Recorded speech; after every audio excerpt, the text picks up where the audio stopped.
guys, it's Xander here and we are back at the desk. This is my green-black elf deck for the modern format. So I'm just going to touch over some of the cards over here, and it's basically what you'd expect the modern elves to be, with the exception of these cards, which I don't think really sees play in anything I've seen anyway. But yeah, a couple of cool sideboard options as well. And I think I'm short. I think Beast Whisperer is probably the only thing that I'd like in there.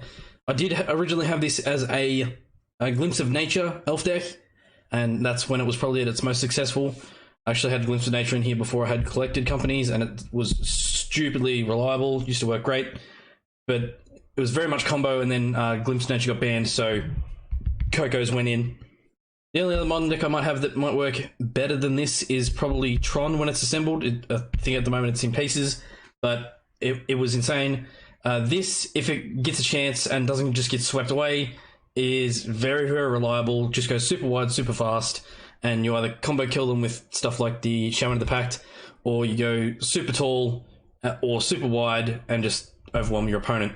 So I'm just going to go over some of the cards here. Basically, Elves is a tribe that just wants to go super wide, super fast.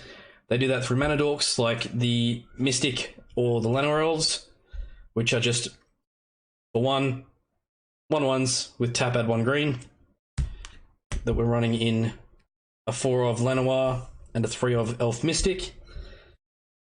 The Heritage Druid, one of the key combo pieces of the deck, allowing for crazy amounts of ramp, is tap on 3 untapped elves you control, add 3 green mana to your mana pool, 1/1 for 1. Synergizing that with the Nettle Sentinels that we're running a 4 of. For 1 green, it's a 2/2 elf warrior. It doesn't untap during your untap step, but whenever you play a green spell, you may untap it. So what happens is you tap 3 of the Nettle Sentinel if you've got them, generate the 3 mana, play a green spell, they all untap, and then you can tap them again. And usually floating mana between, because of how low cost all of the elves are. And then we just needed ways, or I just needed ways to refill my hand. So I was actually running Regal Force in preference of stuff like Coco for the longest time, and I actually kept them in the deck afterwards. Regal Force is absolutely insane. For 7, 4 and 3 green. Cool art on there. 4 and 3 green, it's a 5/5 elemental, and when it comes into play, you draw a card for each green creature you control, which by the time you play it is usually going to be quite a lot. So this will just refill our hand, and we'll just play it out again, kind of almost storm off and just go from there. The Nissa Ravine is the Planeswalker that I don't really see anybody playing, but it's absolutely insane in this deck. It's for 4 mana, 2 and 2 green. She's a 2 loyalty Planeswalker, with her +1 ability being search your library for a card named Nissa's Chosen, put it on the battlefield. That doesn't matter because we don't have any in the deck. It's the +1 ability that we care about below that, which is you gain 2 life for each elf you control. So again, similarly to the Regal Force, by the time we play her, we want a huge board, and the amount of life gain this thing can get is absolutely insane. And a lot of the times we've got enough creatures that we can protect her and just keep gaining life again and again. So it gets to a point where, unless they're attacking her directly, we can just take the damage, we don't care, because we're going to have so much life gain, it's going to be insane. Or we're playing out so many creatures that we can just chump for days and protect her anyway. But if she ever manages to get to her -7, you search your library for any number of elf cards, put them onto the battlefield, and then shuffle your library, and we can just win the game from there. With the Court of the Calling that we're running in a 2 of, so for X and 3 green, it's instant speed. It's also got Convoke, so you can tap creatures to generate the mana as well. You search your library for a creature card with mana cost X or less and put it onto the battlefield, then shuffle your library. Another great way to tutor up any one of the important cards that are over here that I'll go touch on in a second. 2 copies of Growing Rights of Itlamok, which is the Ixalan printed version of a Gear's Cradle, basically. So Itlamok, Cradle of the Sun, tap for green for each creature you control. But to play it, it's a 3-cost enchantment for 2 and a green.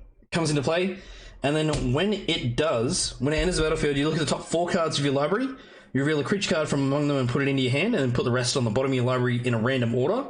And then at the beginning of your end step, if you control 4 or more creatures, which very easy in this deck to have 4 or more, you flip it, and that's when it becomes the Gear's Cradle equivalent.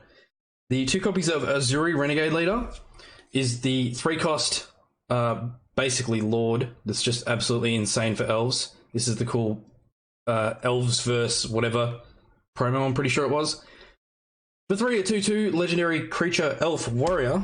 It's also got pay 1 green to regenerate another target elf, or you can pay 5, 2 and 3 green, and elf creatures you control get +3/+3 and gain trample until end of turn. So that's somewhere that we're going to want to dump all this mana that we're generating, either through this or through the heritage or through the Elvish Archdruid, which I'll touch on in just a second.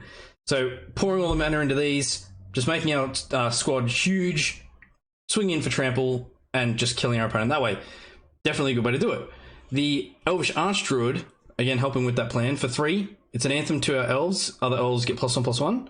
2/2, and it's also got tap to add 1 green mana for each elf you control. 4 copies of Dwyn's Elite. For 2 a 2/2. When it enters the battlefield, you put a 1/1 green elf warrior creature token onto the battlefield. 4 copies of Elvish Visionary. For 2, a 1/1. When it enters the battlefield, you draw a card, just adding to the amount of creatures, its elf synergy, and its draw card, so it's just replacing itself as soon as we play it. Just really good for what the deck's trying to do. And then the basically catch-all, the way we win a lot of the time is just building this huge board. We don't even need to attack with it because we play Shaman of the Pact and then we just win. So Shaman of the Pact is for 3, 1, a black and a green.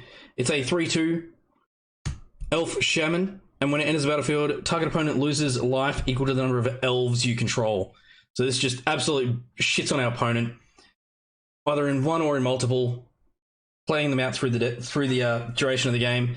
We only have like 5 black sources of land in the deck, but I never have any problems either getting to at least one of those with the amount of draw card that's in the deck, or just being able to hit them off collector companies, which again happens a lot as well. So either through the collector companies or through the growing rights, we're going to be able to get them into our hand or get them onto the battlefield.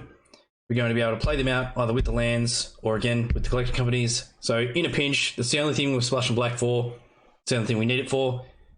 Card's insane. Paired with the Regal, the amount of draw card we get in the deck, we're going to draw into these bomb threats if we don't just go stupid wide and win with creatures anyway. And then touching on a couple of the sideboard cards here is stuff like Essence Wardens for 1, a 1/1. Whenever a creature comes into play, you may gain 1 life, or you gain 1 life. So it's not optional. Great against aggro decks, great against burn decks, just being able to gain past what they can do. Really fucks up their plans and slows them down. A couple of copies of Lifecrafter's Bestiary. These just straight up get replaced with the Beast Whisperer that's printed, that basically has the Glimpse of Nature just strapped onto a 4-cost fucking 2/2 or 2/3 or whatever it is, elf. So that's a card that's definitely got to go into this deck. I'll probably take the Regals out when I get that because it is just as good, if not better. Probably easier to get to. It can die to bolt. A lot of things can. Everything dies to removal. That's not really a point. But yeah, the ability to introduce Glimpse of Nature back into this deck without actually having Glimpse of Nature is definitely worth having. But this is a pseudo effect for that. But the last card here that I wanted to talk about was the single copy of Throne of the God Pharaoh, which is something that I saw pop up online in an event I was watching. A guy was playing Elves, and he put this out, and I was like, I'd never thought about that before, but holy shit, is it insane. So, a 2-cost artifact sits on the battlefield, but at the beginning of your end step, each opponent loses life equal to the number of tapped creatures you control. So, if you haven't spotted all the dorks that can just tap freely, the amount of things that just, like, that can tap, if we're going sideways and attacking, they're tapped, or we can just freely tap them to stuff like the Heritage Druid, or to Convoke, or to all this stuff. So, yeah, absolutely insane. We can just have a huge board. Every turn we're pinging for this. We're playing Shaman of the Pact. We're pinging for more. We're swinging in for creatures, pinging in for more damage. It's nuts. I absolutely love Elves. It's hands down probably my favorite tribe of the modern decks, or fairly competitive modern decks that I've seen. It's definitely the funnest I've got that I enjoy playing. Besides, probably I like the Goblin deck as well.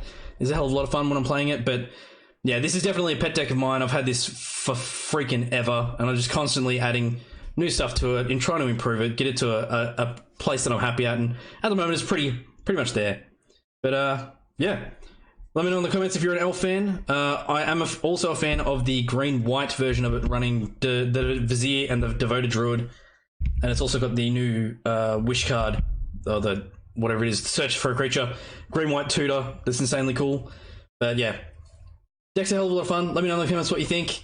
Let me know in the comments if you are an elf player, like I am. Let me know in the comments if your elf decks, or what your flavor of elf deck is, whether or not you like the mono green, or the green-black like mine, or green-white, or Sultai is another thing that I've seen. Yeah, they're all cool. I love elves. It's great stuff. Keep questioning, guys. Thanks for watching, guys. As always, don't forget to like, share, subscribe, and hit the bell icon to see new videos as they were released. If you like what I do and you want to support the channel, you can throw me $1 on my Patreon at patreon.com/ZandersQuest. And I will see you guys in the next video. Keep questing, guys.